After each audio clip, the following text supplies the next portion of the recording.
Hi guys, this is Dr. Louie at Myokinetic Repair, and this is 3 reasons why it is imperative to get myofascial work done after soft tissue injuries. What are soft tissue injuries, you might ask? Well, here are some examples. The first one is ankle sprain, which is damage to the ligaments surrounding your ankle. Second, pulled muscles from lifting. And lastly, abrupt jerking movements such as whiplash. The first reason is that myofascial release decreases pain. It occurs by promoting the release of a brain chemical called endorphins. The main function of endorphins is to help reduce pain. Secondly, it increases blood flow. This is great because this allows building blocks such as proteins and amino acids to arrive rapidly to the repair site and remove any waste products such as toxins.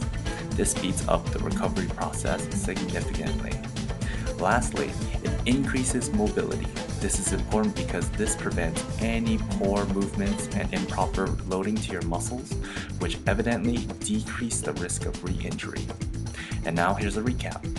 Myofascial release decreases pain, accelerates the healing process, and allows you to move more efficiently.